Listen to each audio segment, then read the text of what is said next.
and welcome back to another episode of Minority Report's podcast and digital series. I am your host, Mona Sheikh. Happy Friday, everybody. Happy Friday. TGIF.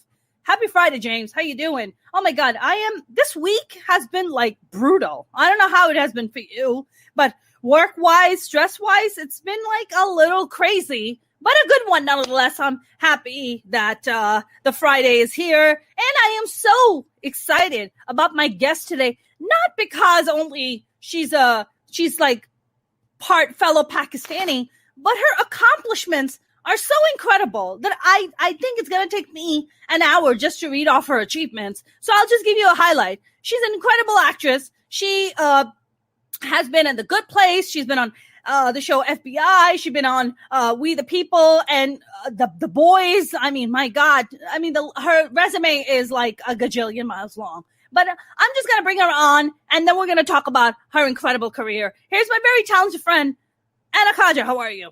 Hey, it's good to see you. So great to see you. I feel like we both stepped out of the same salon. We did. We stepped out of the awesome Pakistani hair salon. That's where we stepped out of. Your stylist is a little better than mine. No, I don't know about that. Yeah. I think we both got that whole thick hair, shiny thing going on. Yeah. Anna, your background is amazing. You are a mix of Indian, Pakistani, and Irish. That's right. Right. You gotta give it to Pakistani men, though. They are out there spreading the word and spreading the seed, baby. Oh, yeah. Out there making beige and khaki people. Oh, yeah. I am about that life. Yeah. Anna, your dad is Pakistani and your mom's Irish. That's right. My dad was born in India. Then during the partition, went over to the newly formed country of Pakistan. And that's where he was raised. I mean, what fascinates me is that how did your parents meet? My parents met in Berkeley at an Israeli singles folk dance. What? Israeli single folks dance? An Israeli singles folk dance. I just said folks because you said folks. Yeah, she wasn't wearing a bra. She saw her across the room. It was the 70s. Hell yes. You know? Free the titties, baby. Free the titties. She had bright blue eyes. He was like, man, I'm seeing those blue eyes. I'm seeing some free titties. I want to talk to that. There's a lot of freedom there. I want to check it out. Anna, your resume is so incredible. I think what fascinates me the most about you, you are just such an accomplished actress. For me, when I learned about you, I was like, my God, you've been like almost like flying under the radar. Like you've been doing so many amazing things, but you're like just flying under the radar and doing all these awesome roles. And I'm like, who is this incredible woman doing all these incredible roles? Like what? How did you even get started? That's why I'm here, Mona. You got to be my radar. You got to be the radar that I got to be your radar. Anna, how did you even get started? Like, is any of your parents artists by any chance? No. So what got you into acting? What made you go, you know what? I want to become an actress. It's really just one of those, I'm one of those people. It's the only thing I ever wanted to do. I remember being 2 years old. It was the only thing I ever wanted to do. 4 years old, only thing I don't even remember the moment where I was like, hey, I could do that. Like people talk about that or, or I'd like to do that or try that. It was the only thing I ever wanted to do. Wow. It's pretty straightforward. And to the point where like, I didn't really pursue other things. Like, I never played a sport. Right. I was just kind of like drama nerd. Right. You just were, did you ever watch like TV and were just like, you know what? I see myself doing that. Oh, absolutely. Like I remember watching like Three's Company when I was really, really, really, really little and just, John Ritter was my guy. Oh, and I just wanted to do what he did. I only ever thought of myself playing the male roles, of course. Really? Male roles? Yeah, because, especially back then, they were the complex roles. They were the interesting roles. They were the roles where it's like you're the center of your own life. Right. And not a prop, right? You're not a prop. Right. So you're the center of your own life. And that's how I felt. Yeah. I mean, I remember even in high school, like the monologues I would do were always, I did Hamlet. I was always doing male monologues. I remember that we did Our Town in high school, and I come from a pretty, conservative town, a little behind the curve, always. Yeah. And we did Our Town, and the stage manager who's the narrator. I told my drama teacher I was going to audition for that, and she told me flat out, I will never cast a girl in that role. And then I auditioned, and I don't know, I guess she thought about it, and she cast me. Huh. Look at that.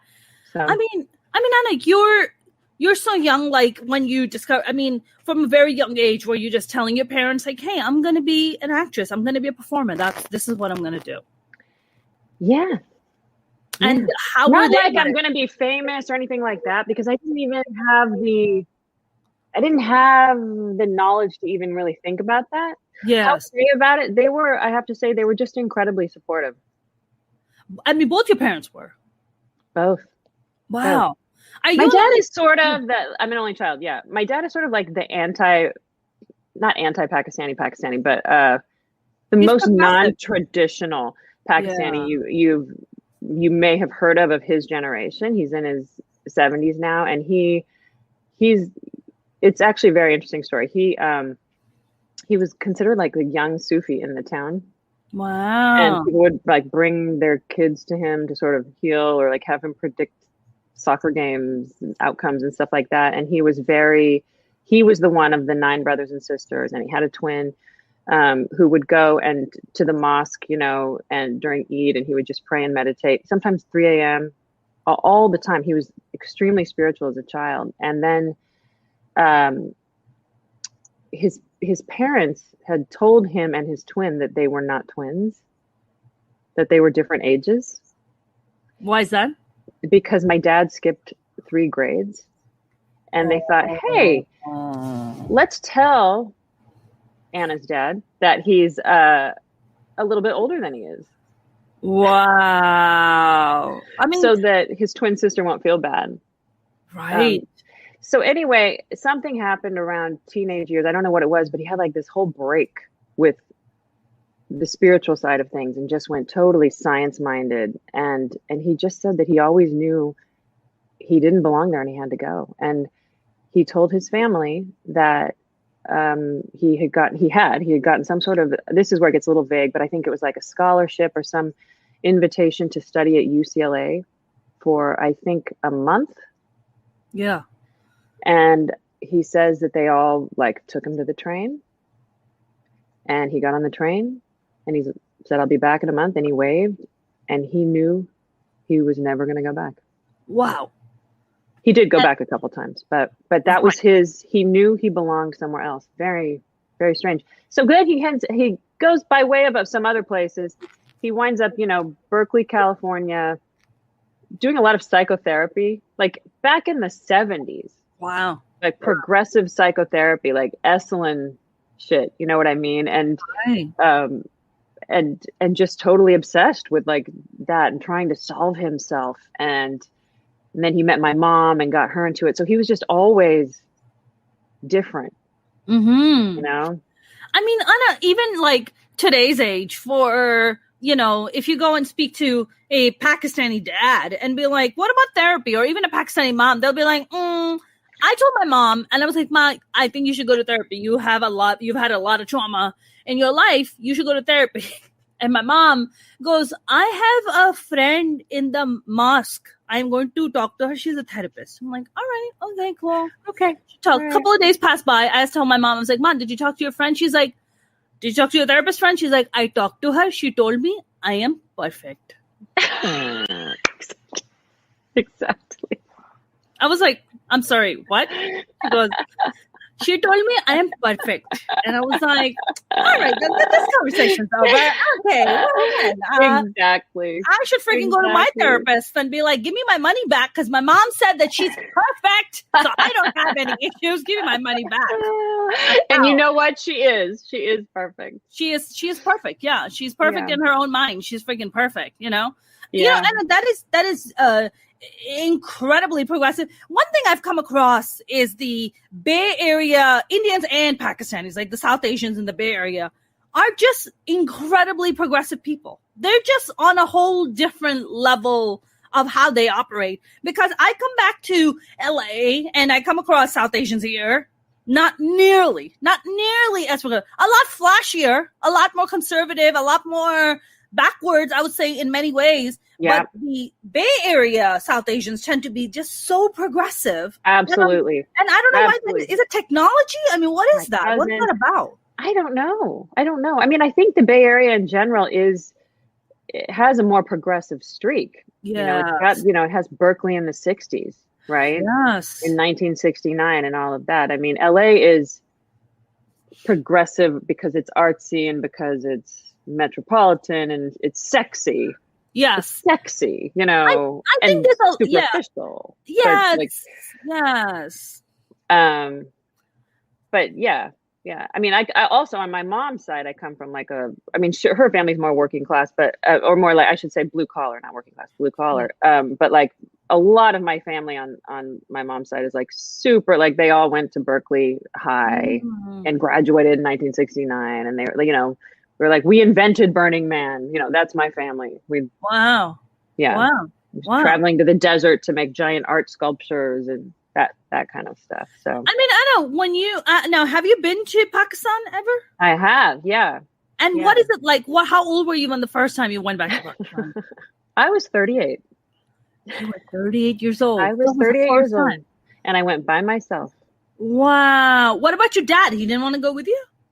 He didn't want to go with me, and and it took him that long to put me in touch with his family. Huh. Took him that long. A lot of healing. I went back, and I felt that I was not just healing my own life, like the unspoken schism of being raised by a human being that is from a place and a culture, sprung from it, every cell, right? Right. Who really doesn't talk much about it and doesn't want to share it with you. He talked about it a little bit, but if you push too hard or hey, how about I meet, or hey, should we go, or anything having to do with that. And even my name, Khaja, which is on my birth certificate, that's a shortened version of, you're going to laugh at how I say it because you know this last name. Khaja. But it's a shortened version of Khaja, but that's what my dad shortened it to. Wow. Yeah. And so that's when he got me in touch with them. And so he gave me one phone number or email address. I emailed them. They were all, because all the rest of them are just all still right there, tight-knit. And then I just found I was suddenly within a week in touch with hundreds of cousins, first cousins and all sorts of people. And then within about 4 weeks of that, I had bought myself a plane ticket, and my husband wanted to go with me, and I told him, no, there's something I have to do on my own. Wow. And they picked me up at the airport, and that was it. Wow. Anna, are you not scared in the process to be like, my God, I'm going to go to this strange country that my dad's from, that may not be the most politically stable or, even safety-wise, not the most safe. I mean, none of those kind of concerns went through your head? Yeah, they all went through my head, but I also just felt really strongly it was something I had to do. It was a circle I had to complete. It was something I had to do in my life. Yeah. Meanwhile, I had written... What was that need, Anna? What was that need you're talking about? Is that need to connect to your roots or to where your dad comes from? Is there a healing that you're doing on his behalf? Is this more of a personal healing? Yes. All of that. There was a lot of it that I hadn't thought through, but just knew. But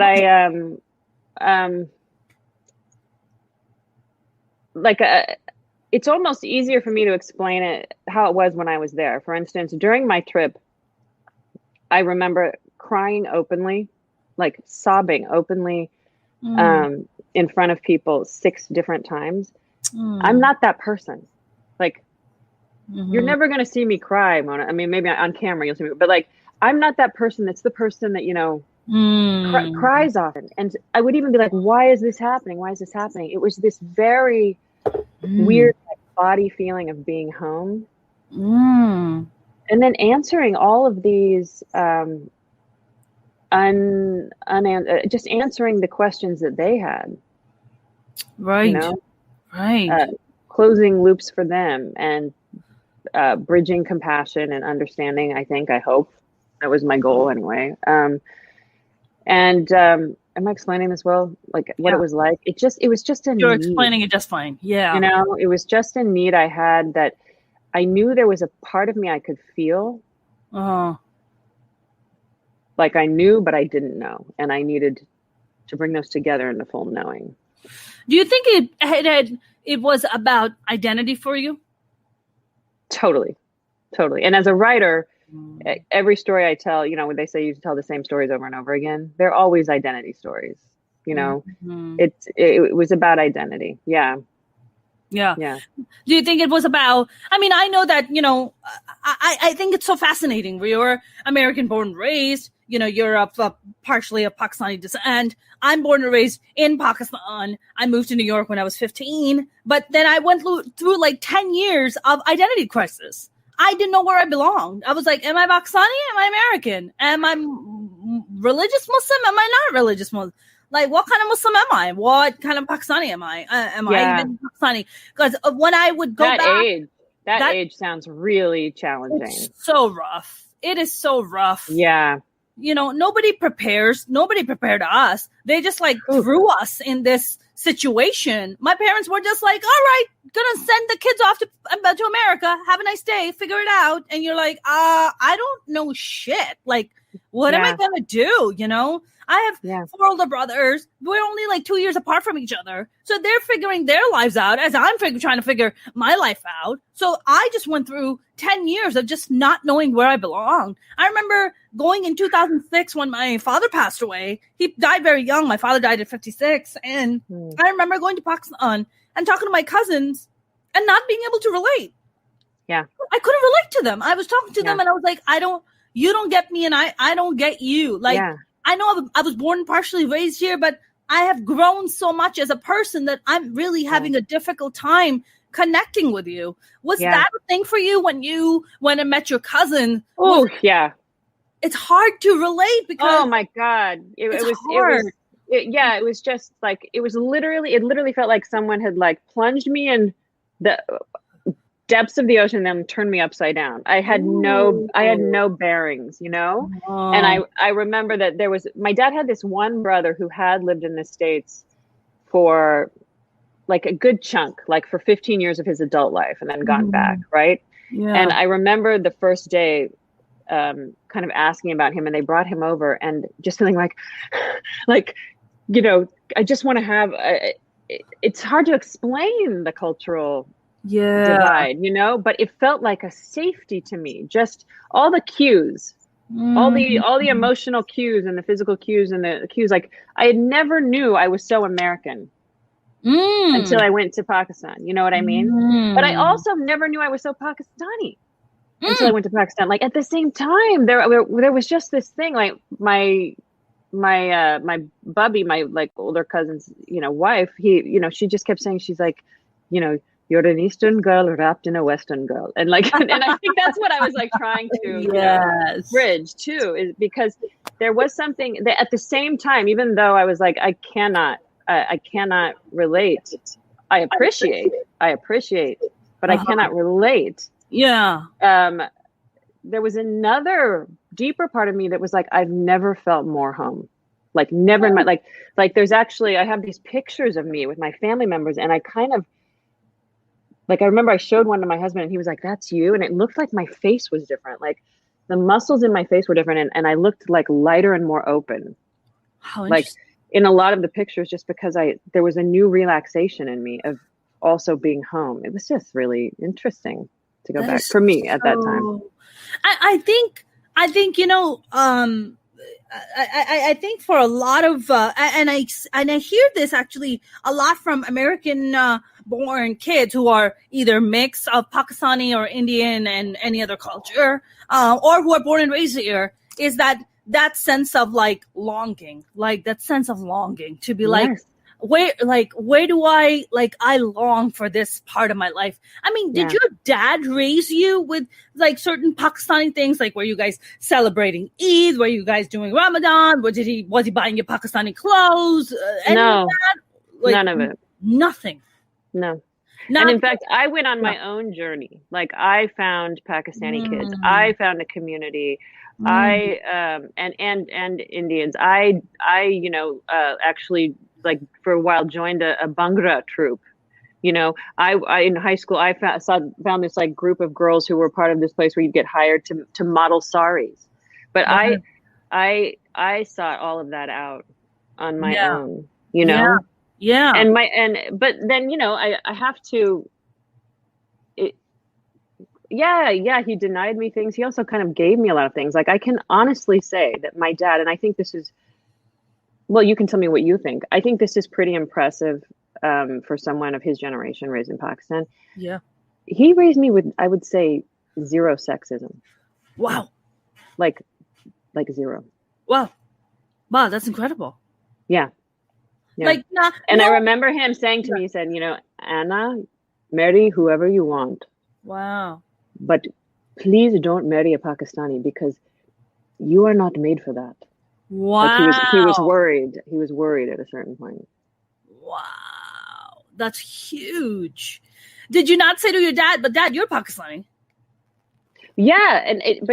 But he meant that, like, he wasn't an insult to Pakistanis at all. It was, oh shit, I raised this girl that can't do that. Like, I raised a very American girl, and he didn't necessarily, because he's from his generation, trust that a Pakistani man and this girl could you know, coexist in a good way.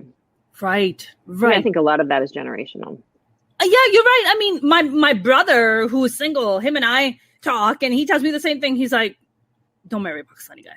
And I was like, dude, you're Pakistani. You know? There you go. Yeah. And he's like, but what you do and who you've become as a woman, he's like, there's not gonna be any man really of our culture who will understand what is it that you do and who you are, you know? And listen, it's not to say that guy isn't up there. Maybe he is. I just haven't met him, you know? Most of the Pakistani men I come across are, even if they're born and raised here, there's a nurturing by their family that they are, you know, they sit up top. Little prince. They're the kings, right? Yeah. They're the man. They call the shots, and they have to tell the woman what to do, you know? And I'm like, that's not going to work out for me, because I don't take that from anyone. I mean, I've been on my own since I was 18, for God's sake. You know, I've been on my own for so freaking long. I mean, Anna, when you started your acting journey, like, how old were you when you I mean, you said you were doing school plays, but then how old were you when you officially started taking acting classes and going to acting school, and you were like, okay, this is like hard. This is where I'm going to do this. Well, I was a theater major at UCLA because, you know, I'm going to be a theater major. And then, and then I'm actually also a very late bloomer with the acting thing, because in my 20s, I graduated from college. I had no money. I come from a family of teachers, and I was like, I got to make a living. And so I went and I just immediately got hired as a high school drama teacher. Wow. At a high school down it's in Linwood. It's near like Compton and Watts, kind of squeezed between there. And I worked there for 4 years. Wow. And so I didn't, and then I had to sort of have a conversation with myself about, like, wait a minute, you know, it's time to get serious. You got lost. Let's, you know, focus on the business and try to make a career for yourself. So I didn't even book my first acting job, I think, until I was maybe 29. Wow. Yeah. Like the 20s, I was taking acting classes and just sort of trying to figure out how to exist and make money. But I didn't, I guess I think I'm kind of a late bloomer. Yeah. Like, I didn't know how to navigate the business. Right. You know? I mean, when you don't come from the business, it's, you're really overwhelming. It's very overwhelming, and you just kind of have to, in a layman word, like you just kind of have to eat shit on your own and just figure it out. You're just like, you really do. You just gotta, you're like, you're saying that. So what was that first break that you got at 29? I was cast in a play at the Mark Taper Forum. Oh, wow. Yeah. Okay. Written by David Hare. And it was Gordon Davidson, who was the artistic director of, for 35 years there. It was his last hurrah before he retired. Wow. And yeah, it was called Stuff Happens. And I remember we had a cast of like, well, basically I had decided to start taking my career really seriously. Mm-hmm. And I decided that I was going to run it like a job. So I had started this group of people, an accountability group, and we met every week and we had tasks. And the whole thing was like, the reason you make 90% of the money is because you do 90% of the work. Like if you're a working actor or a working comedian or singer or whatever the person wanted to be, you're working if you did the work to get the job. So if you're doing the work, like look at all that you've created, Mona. If you're doing that kind of work to create things for yourself, then you are working, and you should have that. You should leave each day with that kind of self-respect. So I had been doing that for 6 months. Yeah. And feeling that I was making progress, feeling better. I felt that I was going into audition rooms with a different kind of attitude, a different kind of confidence from that. And so then I got that play at the Taper, and I remember that at the table read, the director went around, and like everybody else, I swear to God, everybody else in this play was like 18 or 20 of us was famous, like heavy hitters, like Broadway, like the Lion King, or like each of the movie stars. I won't go through like all the list and everything. And I remember like the director going around and shaking each person's hand and doing that, like, we're all amazing and famous, congratulatory like thing, you know what I mean? And then he came to me and he was like, "You slipped in, huh?" I was like, "Yeah, I slipped in." I mean, was it like intimidating for you the first time? Like you're sitting with all these like heavy hitters, and then you're like, totally. Right, this is like totally. my first gig. Hey, totally. Yeah. Hey, I know what I'm doing. Yeah. Like, I mean, Anna, you know that in the acting world, like I think acting is a lot more cruel to actresses than it is to actors. Like a male actor can work till like he's 85 and about to croak, and they'll be like, he's nominated for an Oscar. And then, but for women, it's like this kind of expiration date because of youth and because Hollywood is such a, youth driven thing. I mean, for you at 29, where you were like, oh my God, I'm getting older. Are they even going to hire me at this point? Terrified. Mm-hmm. I mean, there were lots of things like that, because I'm old enough to where I remember when there really was no one that looked like you or me, right, on screen. You know what I mean? Right. And the first characters that I played were named Lupe and Maria. There have been so many like reincarnations of what's okay in this business. Right. Then of course, like no one was going to cast me in Latina roles anymore, and that's wonderful. Yes. And then, after 9/11, unfortunately, sadly, we had to. That's how we become famous. Yes. Yeah. This sliver opens up where you get to play terrorists and wives of terrorists, and I remember those audition rooms where and I remember going in them and then thinking, like I think I'd better start wearing a headscarf. I think it'll make me stand out. You know what I mean? And like trying to. In auditions or in personal life? In auditions. Okay. In auditions. Yeah. And did it? Yeah, it did, because there wasn't any nuanced understanding of Muslim identity, the spectrum of Muslim identity. Right. Muslim female identity. Right. Right. Which is a very broad spectrum. That's correct. You can go from a bikini wearing Muslim woman to all the way up to a burqa wearing Muslim woman. And I have cousins who do both. Well, I have that, and I have that. Precisely. That's right. Yeah, Precisely. exactly. So there's 100%. Anna, I know there are a lot of male Muslim actors and South Asian actors, whatever. They always complain. They're like, I got sick of getting cast as terrorists, or I got sick of it, or I refused to audition for it. Is that something that was going through your mind where you were like, you want to watch? You're like, fuck this. I'm not going to play another terrorist wife, or I'm not going to audition for none of this. No, not just terrorist wife, but also terrorist. Right. I played terrorists. I don't feel good about it. I played women that hid bombs. Then I played women that we thought were terrorists. As it all, and a lot of times, of course, I just played like the weak wife. I've spoken 10 languages on camera, and just the weak wife who probably doesn't say much. Right. Right. And then, I'm like, as people as it started to evolve, then I remember that I played someone that was, suspected of being a terrorist, but wasn't a terrorist. And then I remember being on a TV show where I was the mother of two sons, and like one son is being tried. And I was like, no, I'm telling you, my son is not a terrorist. He is not a terrorist. And then the prosecutor's like, but what about your other son?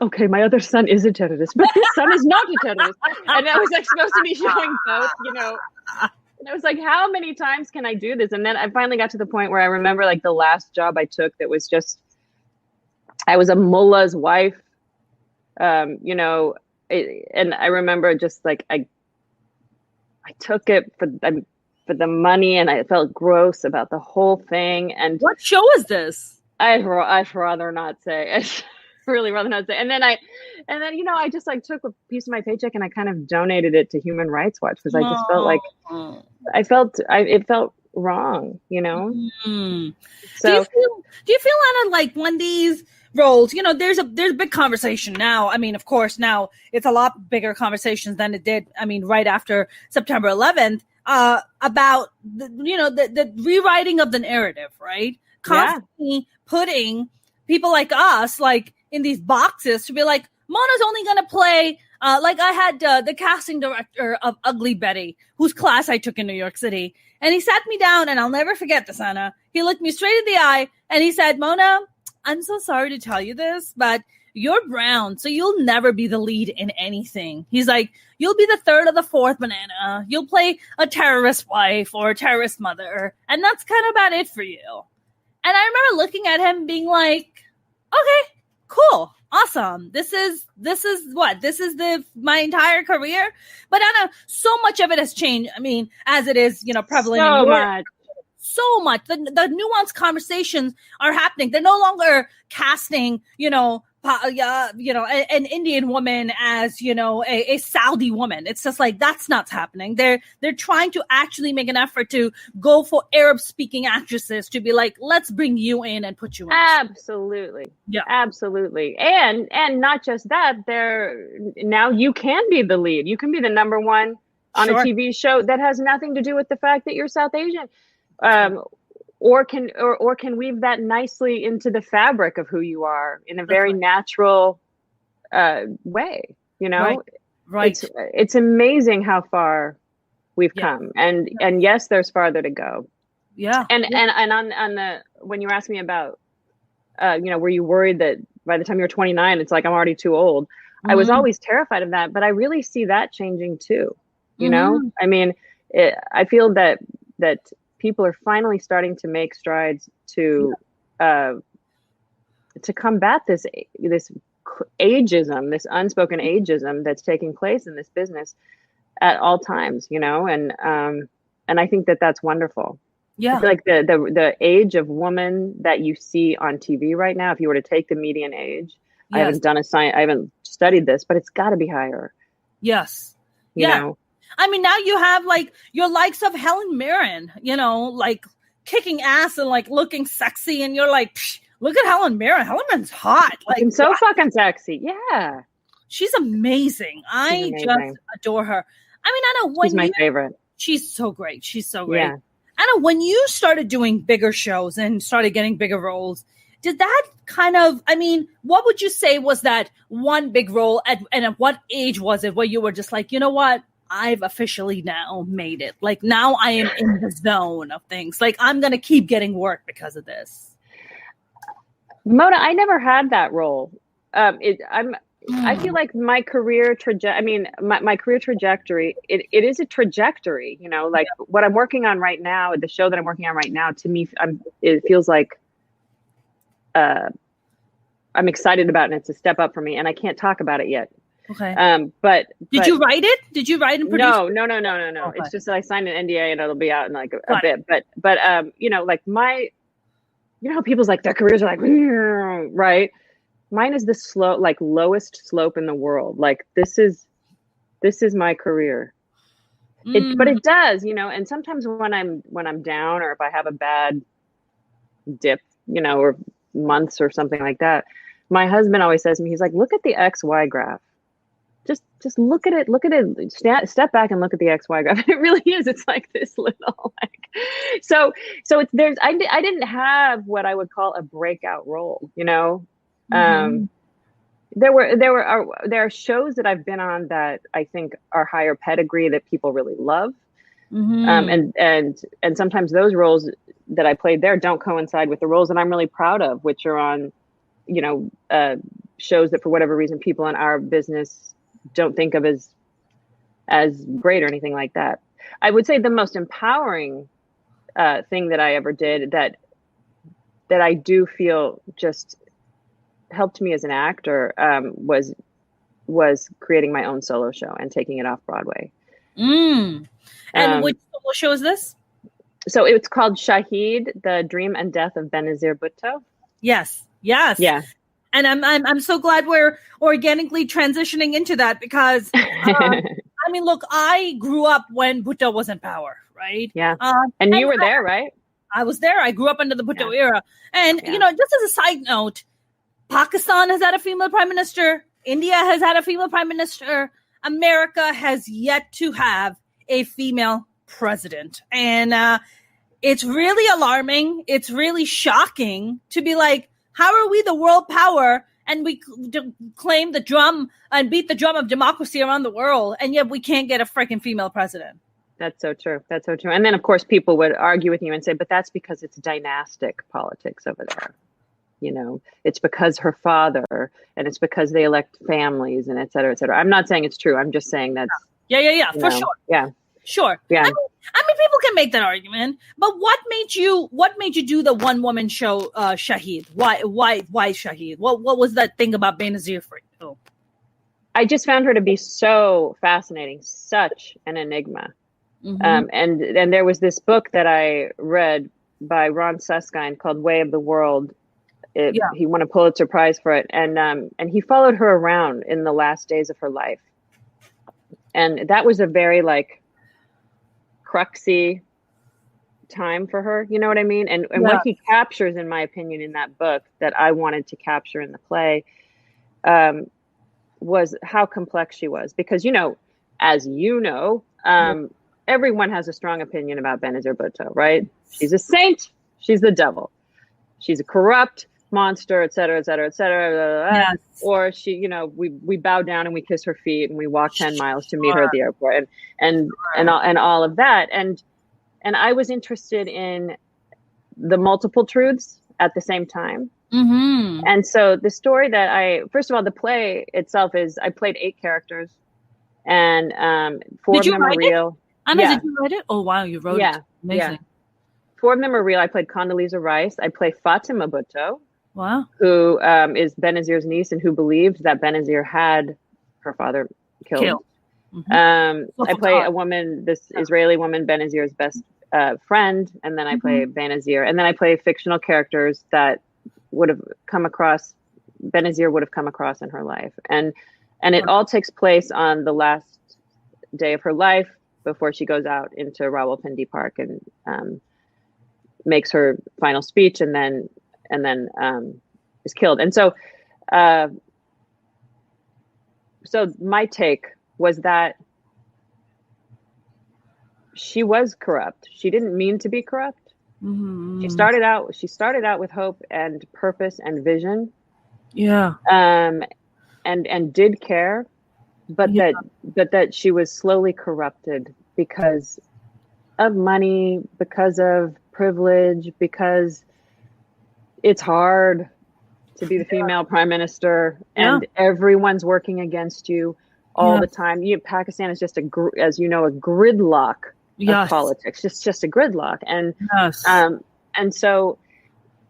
And that she, maybe not her best sides had come out over different periods of her life, but that when she returned to Pakistan and Condoleezza Rice had brokered that agreement, she came back finally that third time to make up for it.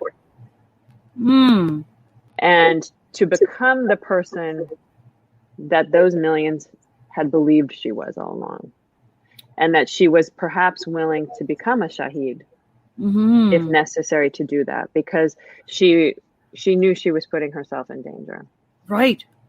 And so it's her reconciling all of that and making the choice to know that this may be the last day of her life, and she's stepping out there to pay the price for wrongdoings and to finally try to save Pakistani people. Ooh, that's heavy, Anna. That's heavy. I'll tell you my experience growing up under the Bhutto era. I remember my father taking me to the airport because I traveled by myself from Karachi to New York. And I remember my father being at the red light. I'm in the car with my mom and my dad. And there's a car behind us. And they have Kalashnikovs sticking out of their windows. Tinted car, completely tinted car. You can't see who's sitting inside. They have Kalashnikovs sticking outside their window and they're shooting up in the air. And that's what these young men would do during the Bhutto time, is the amount of corruption was unbearable. I mean, it was just simply unbearable. They would just show up to, these thugs, these goons would just show up to your, they would show up to my dad's business and be like, hey, my dad had a car showroom business, and my dad had a car driving business, so he owned a lot of cars. So they'd just walk up and be like, "Yeah, I'll take that car, and I'll take that car." My dad's like, "The fuck you will, the fuck out of here." Wow. My dad would be like, "Get the fuck out of here! You're not taking shit." And he's like, "I'm gonna fucking come and I'm gonna arrest you." My dad's like, "Yeah. Fucking come back and arrest me." And do you think that was like a product of Zardari? That's a product of Zardari. That's because he's like corrupt as hell. Yep. And I remember as a kid, even watching the foreign delegates coming to meet Benazir and Zardari would be sitting on the couch with like his leg up like this, like all like ghetto style. And we used to be like, yo, what kind of ghetto ass shit is this? Like as a kid, I remember watching it as a teenager, being like, yo, that's some ghetto shit. Like sitting with your leg up, like while you're meeting a Japanese. You're meeting the president of Japan? Like what? She was, I think, disrespectful. So disrespectful. I think what I always admired about Benazir Bhutto is how incredibly articulate she was, how incredibly well-spoken she was, how educated she was. Sure. I mean, also besides her, how beautiful she was. But I think for us, what we saw, her words didn't match her actions. Like Benazir Bhutto for the longest time would be like, "Hum aapko yahan pe sakoon chahte hain," meaning I want peace in this country. And it's just like, dude, how is it that people are fucking getting robbed every day, Benazir? If you talk about peace, then why are you not cracking down on these people? Yeah. And eventually reports were going out that all these thugs and goons were released from prison on one condition, that they would go and rob people and bring the goods back, and they would get to split it between, Zardari and his goons and these corrupt people. That was my God. I mean, that's how bad. Zardari was called Mr. 20% because whenever deals would come in, he would get 20% of the cut. It's like, hey man, why are you getting a cut of this? Yeah.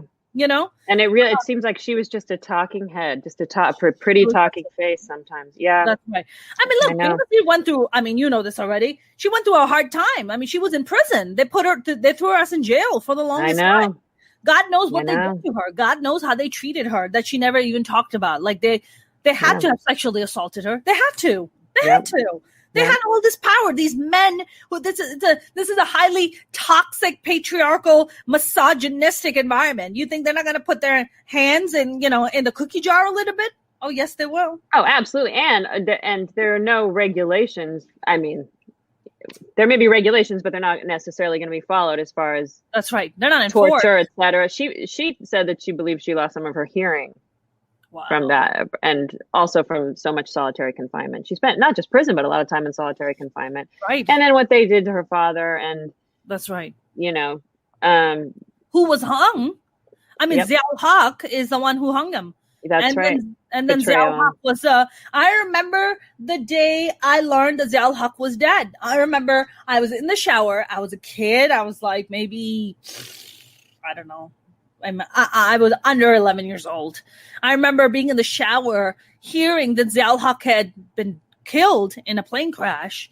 And all they found were his teeth. That's all they found. That's how they identified him. I remember that. Funny that all they found was the thing you can use to identify someone. That's funny. That's the only thing they found to identify someone. Exactly. I don't even know if they found a black box or whatever. But I mean, for you, Anna, when you were playing all these different roles, I mean, you've written these roles out. I mean, for you, did you, I don't know, like, is it hard? Are you one of those actors that is like, you know what? I'm not going to judge the character. I'm just going to play it in its authentic truth. Like Tom Cruise talks about it a lot. Maybe it's not the right comparison, but Tom Cruise says, I never judge the character. I just play the role. I do not judge the character. I just look at it. I just live, like try to bring as much authenticity and truth for the character in that moment. Yeah, of course.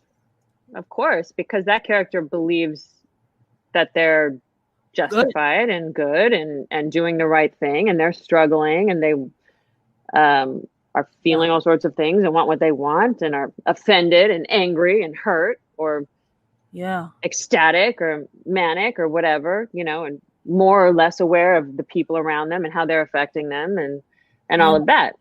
Yeah, of course. Yeah. I mean, Anna, do you... there's these different levels in Hollywood. Well, there's the working actors you've seen in tons of stuff. You know, you kind of know their name, but not really. But they're working actors. They make a lot of money. You'll see them all over the place, you know. Then there's the next level. It's like, you know them. They have had like maybe one breakthrough role or maybe two breakthrough roles. But, you know their name, but kind of not know their name. Like, oh, my God, yeah, that guy from that show, and that girl from that show. And then there's your mega stars, right? There's your superstars or whatever. I don't know. Do you feel like you're more of a working actor? You are more somewhere in between a mega star and, I know her from that show person. Well, what I'm certain of is that I'm not a megastar. That one I know for sure. I'm gratefully a working actor. I've been on, I think, over 50 television shows. I've recurred on a good number of them. I would have to go back and look. Yeah. And sometimes, so I guess I think I'm like that woman, but I think sometimes people don't recognize me. You know what I mean? Because sometimes they'll, who knows if my hair's back, who knows if I'm playing, and someone's, Indian mother and, Beta. who's bad. Of course, listen, Beta, I just want you to, yes. And someone who's like 55, or if I'm playing someone who's like maybe 39 or whatever it might be. And, or the FBI agent or those different things. So I think I'm probably in that. I'm at that point where I noticed that like whatever set I go on, I'm like, oh, you again. Oh, you, I know I've worked with you, hairstylist. This is our fourth time working together. Or, this show I'm working on right now in another state where I'm just flying back and forth. Yeah. There's 3 actors on that show that I've worked with before. Wow. So it's starting to feel that the world is starting to feel small for me. Because that pool of working actors is also a small pool. Is it not?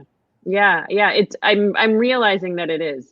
Yeah. I'm realizing that it is. Yeah. I mean, now, Anna, with all these live streams, not only do you have your major studios and your music, major networks, now you have all these you have all your streaming services, your Hulu, your Netflix, and your Paramount Plus, and your Disney Plus. And your YouTube. And your YouTube. I mean, my God, Apple TV. So much content is being put out. Are you seeing a shift in roles for you where you are no longer required to be like, hey, can you put on an accent for that? Or are you more and more just going down where you're just like, I'm just going to talk like I do, the way I talk with an American accent?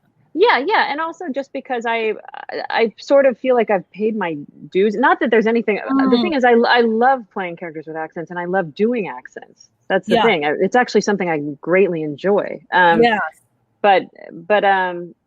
But I think on my artistic journey, just because I've done 3 solo shows, right? And when you do solo shows, you play a lot of different people. You're an actor where, you know, I've played men, I've played old people, young people. I played a little girl in my show. So you're used to stretching, right? You're used to playing that character over there. And for me personally, and maybe this circles all the way back to our discussion about why I had to go to Pakistan and all that. I feel like for me personally, I'm trying to come home. And so the roles that are interesting me more, that I'm more compelled by, that I want to audition for, that I'm not okay saying no to, are ones that are just using more of me, how I am, me. Right. This Anna, not all the other sort of Annas, like, but this and delving into her and mining that seems to be what interests me right now. Right. And I mean, these roles you go for, are you auditioning for them or they're just offered to you? I mean, you have over 50 television credits, for God's sake. It depends. I still most of the time audition, but every once in a while, it's always a great day. Wow. When if somebody calls me and like, hey, I have a booking for you. Then of course I have to see if I want to take it, but that's always nice. Right. Yeah, because you put in so much work at this point, and you have built all this incredible resume and this body of work. I would think that you are at this point where you're just like, all right, let me take a look at the script. If I like it, if I see I can, I like it, I'll do it. If not, then I'm not. Absolutely. Yeah, absolutely. Because I do. I feel like I've paid my dues. If you want me to play an Indian mom, she better be a really, really interesting Indian mom with an arc that I haven't seen before. Right. Or you have to be, or pay me some money, a lot of money. Just pay me a lot of money. That's all. But I feel like I'm okay saying no to things. I'm okay. I'm more interested in what interests me than trying to please out there. Right. And that again on my little XY graph has been a slow shift. Right. So James asked, can Anna mention how she broke into TV if she doesn't mind? Well, hi James. Broke in. I just did it the old fashioned way. I got an agent and a manager, and then I started auditioning, and I remember when I booked my first role on a TV show from a long time ago called For the People. Not the one that you mentioned, but a different one called For the People. Oh, really? There was another one. Yeah. And I couldn't, I remember I called my dad. I was like, Dad, I'm going to be on TV. I got my first role. he was like, how do you know this?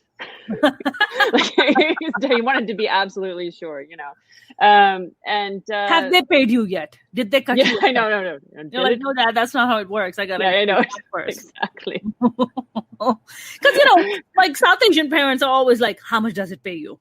Absolutely. My mom will just call me up. She's like, how much money did you make last year? How about none of your business? How about that, mother? Like what? Yeah. And then I just like started getting different. I started out getting the co-stars, and then at a certain point I decided that I wanted to stop saying yes to those. And someone gave me a good piece of advice, which they said, the only way to tell people that you are at a higher level and you want to start doing guest stars is to stop taking co-stars, and soon enough they'll get the message. Okay. So I told my reps that's what I wanted to do, and then there was a little dip where I was scared, and then I started getting larger auditions, auditions for larger things. How many co-star roles do you have to get before you say, I'm not doing co-star roles? Well, everybody's journey is different.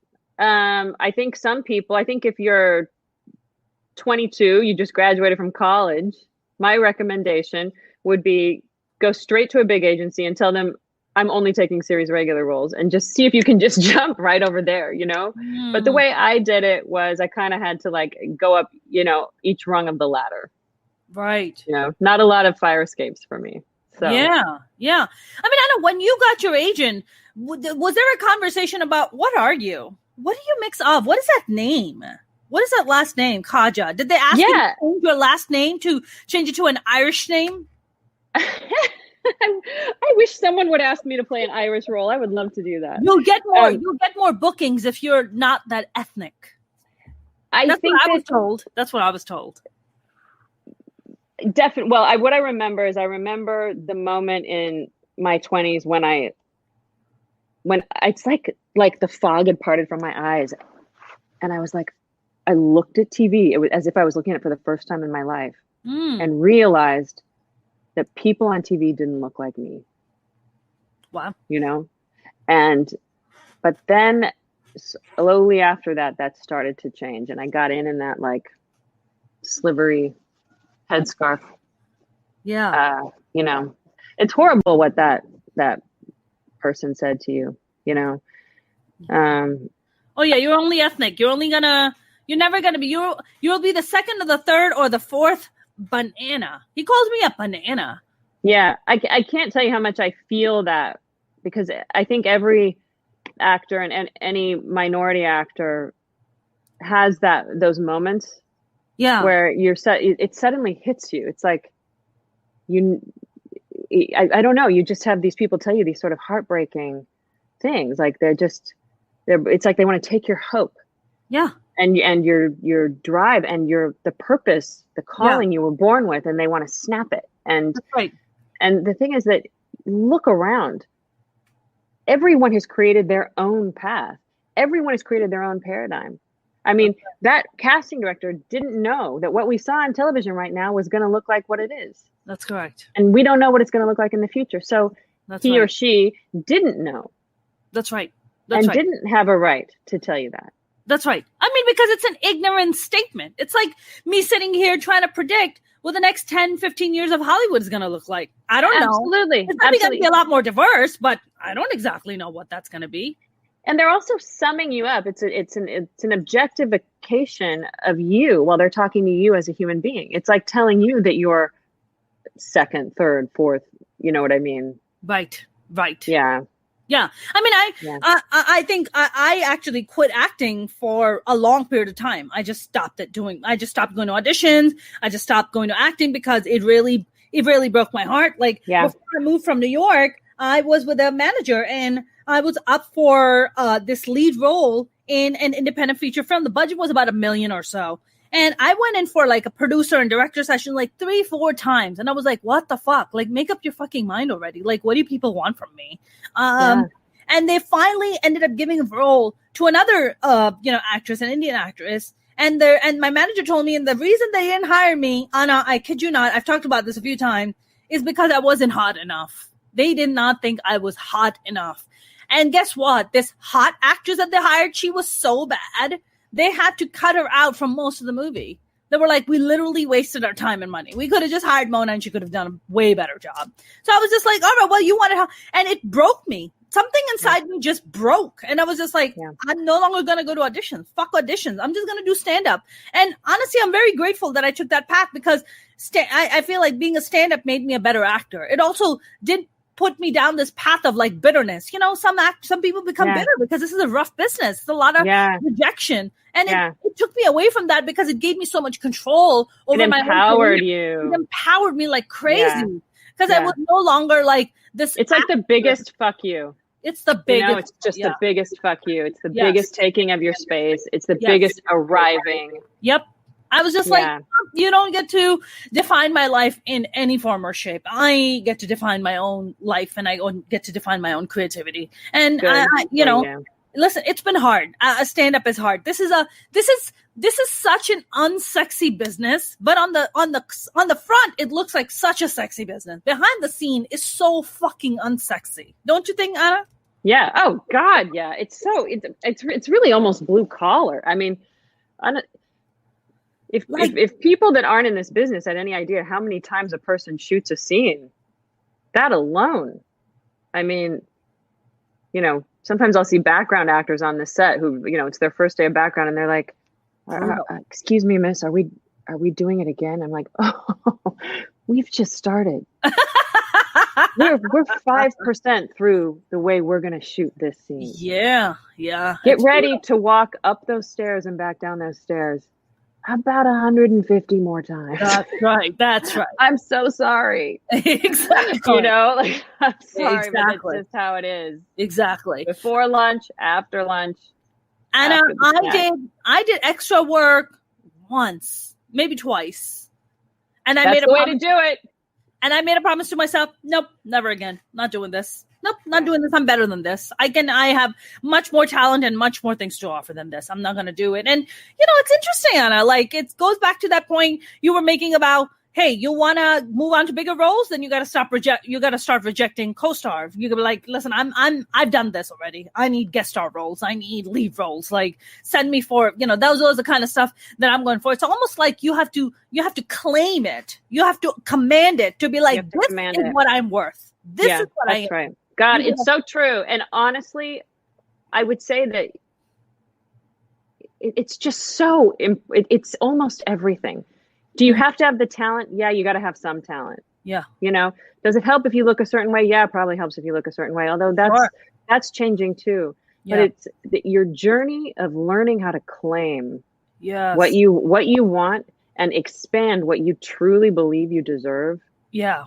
Is the journey. I mean, honestly, if I look at my career, if I'm being really honest, I didn't book a job until I was 29 because I didn't in myself know how to claim that. I didn't, you know, when it's been, I'm a slow burn because my own internal growth has been a slow burn. And I feel like my career is to an extent, an outward reflection of my internal relationship with my career, you know? Right. You know, Anna, I believe that I think as women, especially, it probably happens for a lot of male actors too, but I feel as women, especially when you come from certain cultures, I mean, I can definitely say for myself, I mean, my journey to just even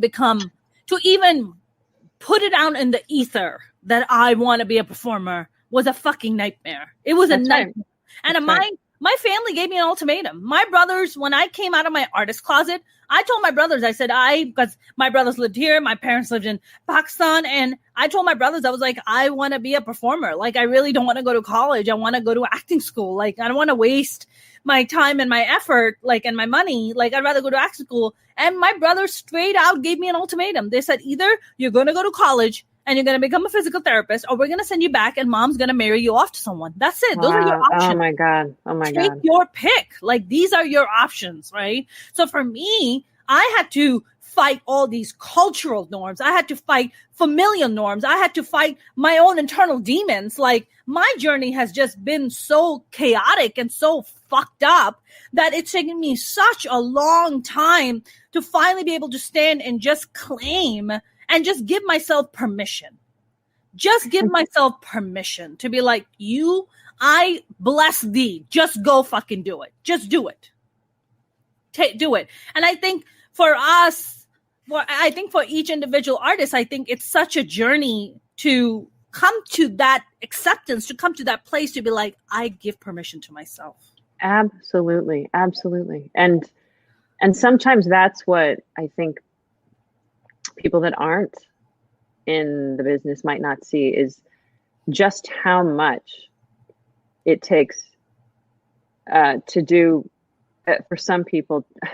Like, I guess what I'm saying is, for instance, if you're a kid of an artist, if you're a kid of a famous person or someone in the business, you don't just have an advantage because you have connections and that kind of stuff, and perhaps already money, which is a big fucking help. Yep. If you don't have to work the day job, et cetera, et cetera, et cetera. Right.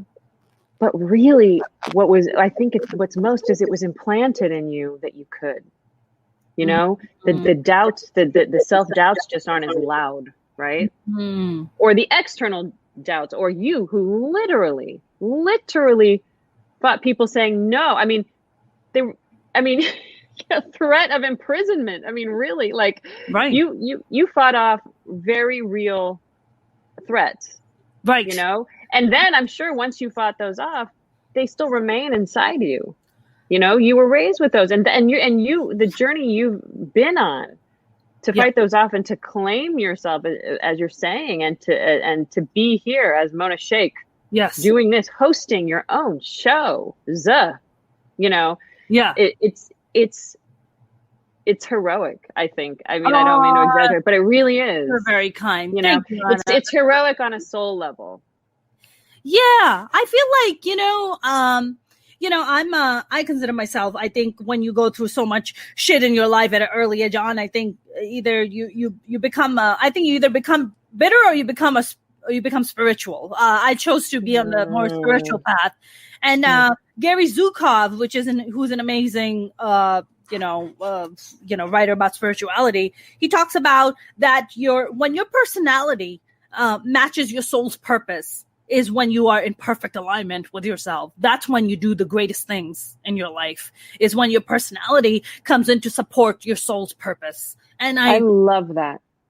I 100% believe that. I mean, how is it that a 2-year-old Anna knows that she wants to be an actress? Because that's Anna's soul's purpose. But now Anna's personality has to catch up to that soul's purpose so she can be in complete alignment with herself. Yeah, and maybe her personality even was caught up, but maybe then it started to get separated from outside forces. Sure, 100%. And then Anna has to step in and be like, no, I can't let that get away. I have to be in complete alignment with my personality and my soul purpose. I love that.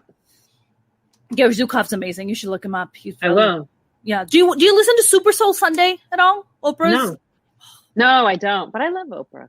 Anna, Super Soul Sunday has literally changed my life. It is hands down one of the best podcasts on the planet. It's just so brilliant. She brings on everyone. Like, she brings on anyone you can possibly think of, the creme de la creme of humanity. And she talks to them about their spiritual journey. And then she in return talks about what she's learned and, how she's done. I mean, Anna, for God's sake, I mean, I'm sure you know Oprah's life story. I don't know if you know. Of course, yes. She was raped. God, kicked out by her mother. I mean, she just comes from so much adversity. And for her to be standing where she is today is simply nothing short of miraculous. I mean, it's just brilliant. And I think when you get on that kind of, as an artist, even if you're an artist or not, but I think especially when you're an artist, because I feel like being an artist is such a spiritual journey. At least it is for me. When you get in that place, I mean, the fact that you start discovering these things about you. I mean, for the longest time, I used to look on the outside for answers. I'd be like, can somebody please give me answers? Like, I'm lost. I'm confused. Can you give me answers? It's only when I started looking inwards is when I found all the answers. Yep. Do you feel that way? Has that been a thing in your journey? Absolutely. I'm a Vedic meditator. I meditate 40 minutes a day total. Oh, wow. Amazing. And I've been doing that for 3.5 years. And I find it to be the most important thing in my life. And just that, I mean, I still fall into all the same traps. Maybe just the tipping point has happened recently where I'm just, what you said, looking inward more. Yeah. But it's just, I think it's just our human nature that we want something on the outside to make us happy, to make it better, to make us satisfied. And then in this business, I think it's exponential. You know what I mean? Like, the answer's out there. Give me a role. Give me a role so I can post about something. You know, give me. Also, give a role so I can validate to myself that I'm worthy, or that I'm worthy, that I actually have the talent, that I'm not like bullshitting myself in my head, like, oh, how awesome I am. Exactly. Yeah. That's it. That role's going to validate it for me. That's going to validate it. Yeah. That's right. Yeah. That's right. Yeah. but the thing is that just becomes more and more short-lived. Mm-hmm. Even if it does validate it, it's not, it's like it disappears, and then you need more, and then you need more, and then you need more, you know? Yeah. It's whatever it is, think about all the things you said, if I could just, and then you get it, and you're just like, but if I could just, but if I could just, you know, look at that person, they have that, and all they're thinking is if I could just, but it's really, and also I did The Artist's Way recently. I don't know if you've done it. It is so incredible, by Julia Cameron. It's been around for like 30 years. What is it, Anna? It's a 12-week program. It's called The Artist's Way. Okay. It's a spiritual program for artists and creatives. Oh. You commit to it, you do it for 12 weeks, and it opens up your life. It's beautiful.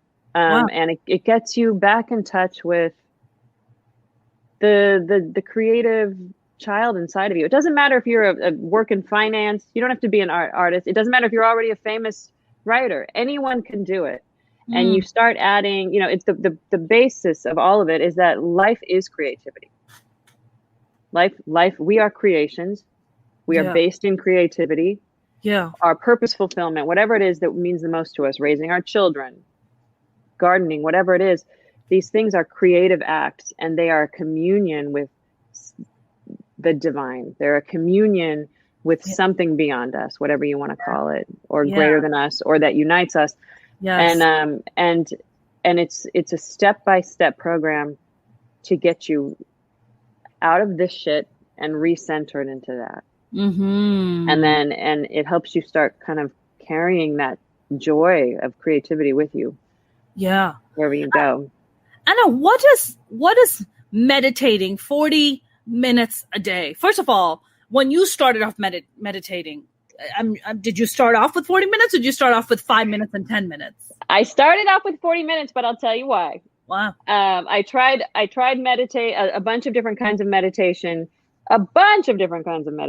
and I could never stick with them. And I found it really hard. Like, sitting quietly with my own thoughts was hell. It was hell. And sometimes I could do 5 minutes or 10 minutes, but I would resist it. And then I was introduced to something called Vedic meditation, which is where it's transcendental meditation, but it's not with the copyright. It's just been passed down from the Vedas. Yeah, exactly. And so you get a mantra. Okay. And it's a mantra. You never speak it out loud or anything like that. And it's a sound that mimics, and you get one, it's a secret, your mantra. You never tell it to anybody. But there's only a certain set of them, and they've been passed on, and they're sort of based on your age and name. And the sound mimics nature. And the word mantra, I believe, means something, word vehicle or sound vehicle. And what I noticed the first time I ever did it, and like said the mantra very just lightly in my mind, is that it just took me and it dropped me down in. And a peace started happening. And so this kind of meditation, which you do, and they plunge you right in, you do 20 minutes in the morning and 20 minutes in the afternoon. From the very beginning, have had almost no resistance to doing it. Wow. And most people find that they can do it. And one of the reasons that I was curious about investigating it was because I noticed that the people that I knew that did this kind of meditation or transcendental meditation, TM, stuck with it. You know, like I read David Lynch obviously is like a huge proponent for it, but like, you know, I read Jerry Seinfeld had been a Vedic meditator for 40 years. Really? Yeah. And when you meet people that have this particular meditation practice, you start it and you keep at it. Wow. Of course you can fall off, but the fallout rate is so much less than other meditations I've noticed. And so that's what made me curious. I was like, what is it that makes all these people able to meditate for that long? Because I can't, you know? And the first minute that I ever did it, I was like, oh, this is what Crazy. Wow. Totally changed my relationship with it.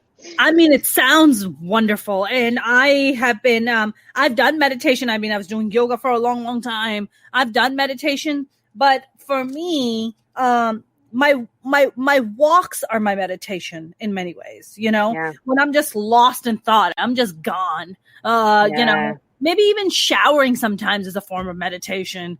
Sure. You know, it's like, but I mean, this listening to music. Yeah. Listening to music is very, you know, meditate. But I have been looking to, I mean, because I feel you're going to love this.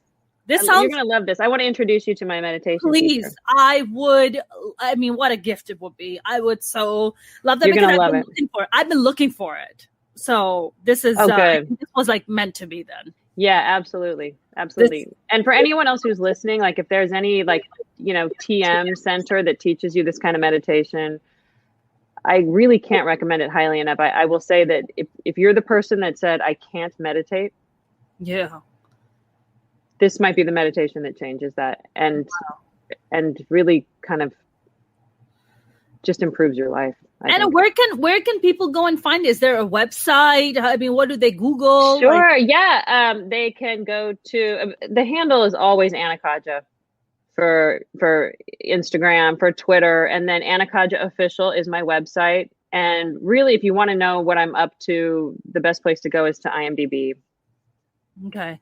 But, and what about the Vedic, like the Vedic transcendental meditation you're talking about? How do people do that? Yeah, I would look up my meditation teacher if you're in LA.